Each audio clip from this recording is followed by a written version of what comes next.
Praise Lord अजीजों, यीशु मसीह लता है और हम उनकी शाखाएं हैं जिनकी जड़ें उसमें हैं। हमसे अपेक्षा की जाती है हम अच्छा फल लाएं, धार्मिकता से जिए, दूसरों के साथ प्रेम से चलें, दयालु बने और विनम्र बने। हमें शांति पूर्वक और आनंदमयी और धैर्यवान रहना है और हमें उन क्षमताओं का उपयोग करना है जो परमेश्वर ने हमें उसकी सेवा करने और लोगों की मदद करने के लिए दी है। यदि हमारे पास ऐसा करने की क्षमता नहीं होती तो परमेश्वर कभी भी हमसे कुछ भी फल की अपेक्षा नहीं करते।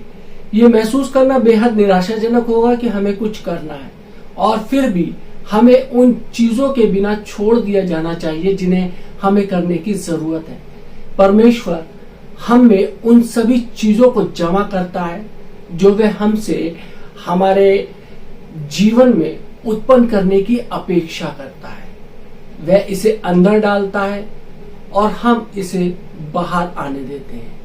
यदि हम परमेश्वर के वचन में देखें, पहला यूहन्ना 4 उसकी 19वीं आयत में यहाँ पर वचन कहता है, हम इसलिए प्रेम करते हैं कि पहले उसने हमसे प्रेम किया। मेरे अजीजों, यीशु ने हमारे लिए अपनी शांति छोड़ी ताकि हम जीवन में आने वाली हर स्थिति में शांति पूर्वक रह सके।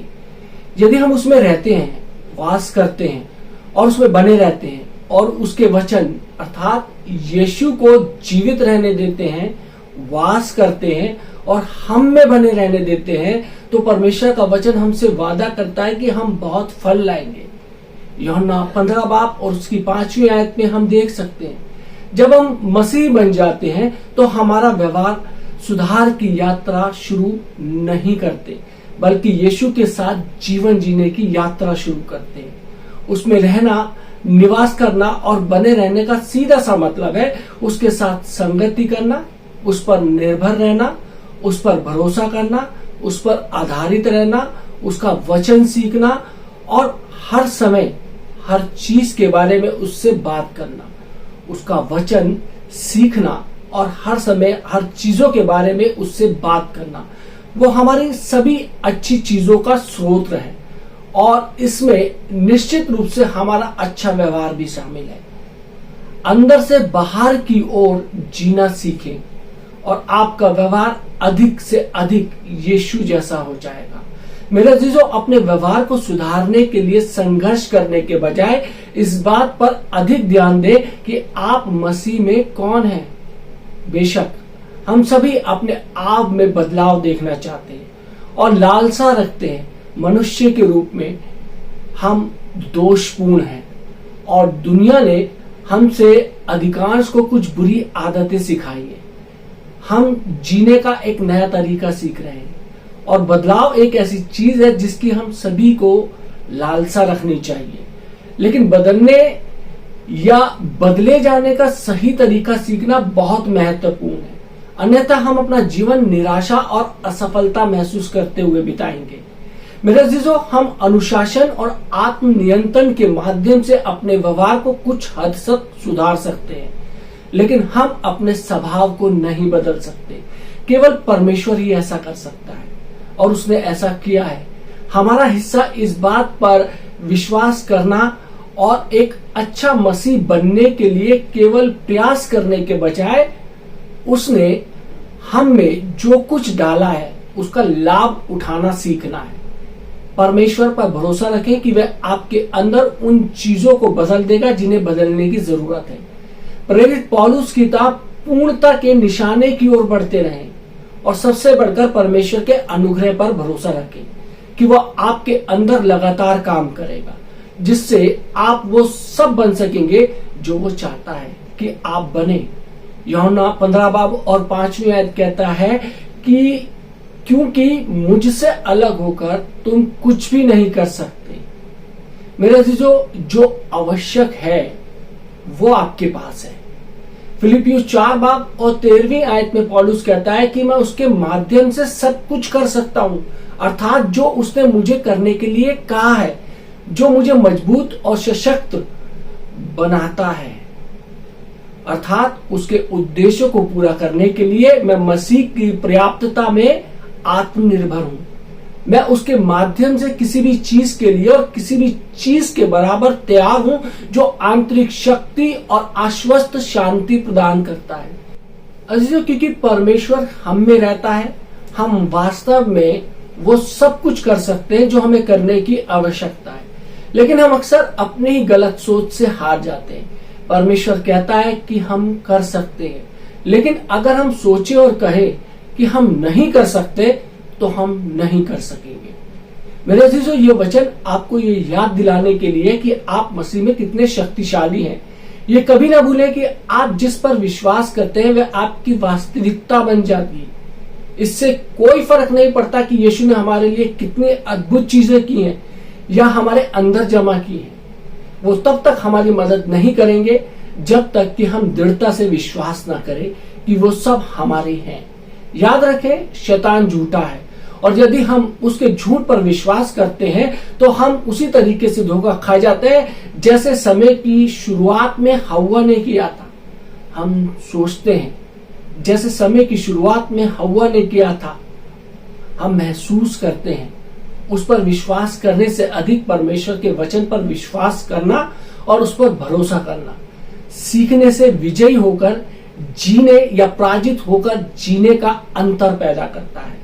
मेरे अजीजों, आप में से अधिकांश लोगों की तरह मैं भी नियमित रूप से उन चीजों का सामना करता हूं जो कि चुनौतीपूर्ण होती हैं, और मेरा पहला विचार अक्सर यही होता है कि ये मैं नहीं कर सकता, एक मानवीय स्वभाव होने के कारण।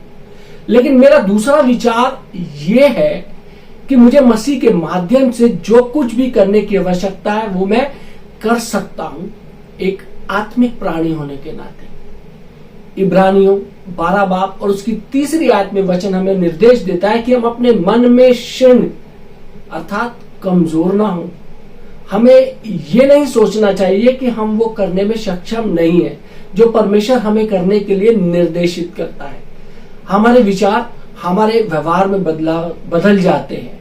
इसलिए यदि हम सोचते हैं कि हम कोई काम नहीं कर सकते तो हम उस हद तक कमजोर हो जाते हैं कि हम कुछ नहीं कर सकते। मेरे अजीजों, आप जितना सोचते हैं उससे अधिक आप मजबूत हैं। आप मसीह के माध्यम से जीवन में जो कुछ भी करने की आवश्यकता है वो कर सकते हैं, और परमेश्वर का वचन कहता है कि आप उसके माध्यम से एक विजेता अर्थात जयवंत से भी बढ़कर हैं जो आपसे प्रेम करता है। ध्यान दें, ये उसके माध्यम से है, हमारे माध्यम से नहीं। आपके अपने दृढ़ संकल्प के माध्यम से ये नहीं है। हमें दृढ़ संकल्पित होने और हार मानने से इनकार करने की आवश्यकता है, लेकिन दृढ़ संकल्प की सबसे बड़ी मात्रा अंततः नष्ट हो जाएगी जब तक कि हम लगातार परमेश्वर की शक्ति का उपयोग नहीं करते जो हमारे अंदर है। विजेता से भी बढ़कर होने का मतलब है, मेरा मानना है कि इसका मतलब यह है कि हम इस विश्वास के साथ जीवन जी सकते हैं कि हम अपने सामने आने वाली हर लड़ाई शुरू होने से पहले ही जीत लेंगे। ये तय करने से पहले कि चीजें कैसी होंगी, हमें ये देखने की प्रतीक्षा करने की जरूरत नहीं है कि समस्या कितनी बड़ी है। हमारे लिए बहुत सी चीजें असंभव है, लेकिन परमेश्वर के लिए कुछ भी असंभव नहीं है। यदि परमेश्वर हमारे पक्ष में है तो हमारा विरोधी कौन हो सकता है? यदि परमेश्वर हमारे पक्ष में है तो हमारा शत्रु कौन हो सकता है? मेरे अजीजों, फिर भी इन बातों के बीच हम जयवंत से भी बढ़कर हैं, और जिसने हमसे प्रेम किया है उसके द्वारा हम उत्कृष्ट विजय प्राप्त कर सकते हैं। आप कमजोर नहीं हैं, आप शक्तिशाली हैं। शैतान हमें यह सोचने पर मजबूर करके प्रसन्न होता है कि हम कमजोर और असमर्थ हैं, लेकिन सच्चाई यह कि हमारे पास परमेश्वर की सारी शक्ति उपलब्ध है। हम अपने आप में कमजोर हो सकते हैं, लेकिन उसकी ताकत हमारी कमजोरी के माध्यम से खुद को सबसे शक्तिशाली दिखाती है। जब हम उसका सहारा लेते हैं और उस पर भरोसा करते हैं। मेरे अजीजों, पौलुस अपने जीवन में एक बड़ी समस्या से जूझ रहा था जिसे उसने शरीर का कांटा कहा था। 2 कुरिन्थियों 12 बाब और 7वीं आयत में। हम सभी के पास समय समय पर ये चीजें होती हैं। एक व्यक्ति या एक चीज से दूर नहीं जाएगा, और वह या तो दर्दनाक है या बेहद चुनौतीपूर्ण है, या दोनों ही है। पौलुस ने परमेश्वर से प्रार्थना की वो इसे उससे दूर कर दे, लेकिन इसके बजाय परमेश्वर ने उससे कहा कि वह उसे सहन करने की शक्ति देगा। यदि हम देखें दूसरा कुरिन्थियों 12 बाब उसकी 8वीं और 9वीं आयत में परमेश्वर का वचन कहता है, इसके विषय में मैंने प्रभु से 3 बार विनती की कि मुझसे ये दूर हो जाए, पर उसने मुझसे कहा, मेरा अनुग्रह तेरे लिए बहुत है, क्योंकि मेरी सामर्थ्य निर्बलता में सिद्ध होती है। इसलिए मैं बड़े आनंद से अपने निर्बलताओं पर घमंड करूंगा कि मसीह की सामर्थ मुझ पर छाया करती रहे। मेरे अजीजों, यदि परमेश्वर हमारे जीवन में हर कठिनाई को दूर कर दे तो हमारे दैनिक जीवन में उसकी कोई आवश्यकता ही नहीं होगी। वो खुद को मजबूत दिखाने के लिए हम में से प्रत्येक को निश्चित मात्रा में कमजोरी छोड़ देता है हमारे अंदर। वो चाहता है कि हमें उसकी आवश्यकता पड़े, वो चाहता है कि हम उसकी तलाश करें, वो चाहता है कि हम उस पर विश्वास करें। हमें उसके माध्यम से जो कुछ भी करने की आवश्यकता है वो कर सकते हैं। हम वो अद्भुत जीवन तब तक नहीं जी सकते जो यीशु हमें देने के लिए मरा, जब तक हम ये विश्वास नहीं करते कि हम उसमें मजबूत हैं।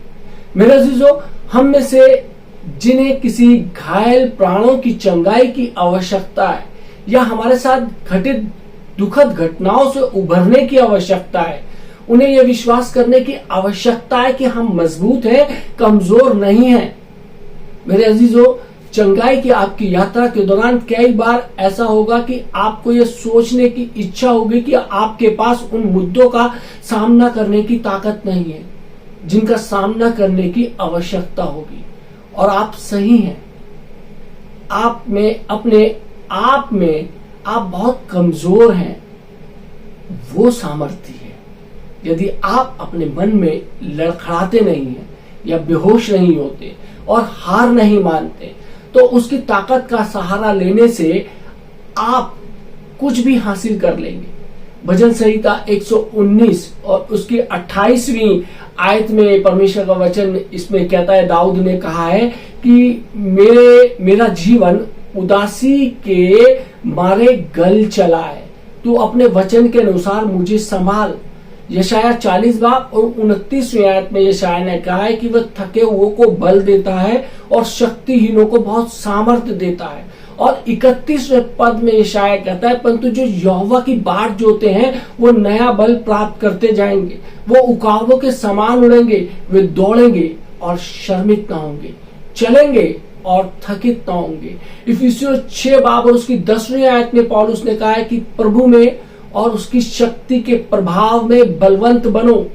भजन संहिता 22 बाब और उसकी 49वीं आयत में भजनकार कहता है, परमेश्वर मेरी ताकत है, परंतु हे यहोवा तू दूर ना रह, मेरा सहायक मेरी सहायता के लिए फुर्ती कर। मेरे अजीजों, जब हम कमजोर महसूस करते हैं और हम सभी कभी कभी ऐसा करते हैं, तो हमें तुरंत पवित्र शास्त्र की ओर मुड़ना चाहिए और परमेश्वर के वचन से शक्ति प्राप्त करनी चाहिए।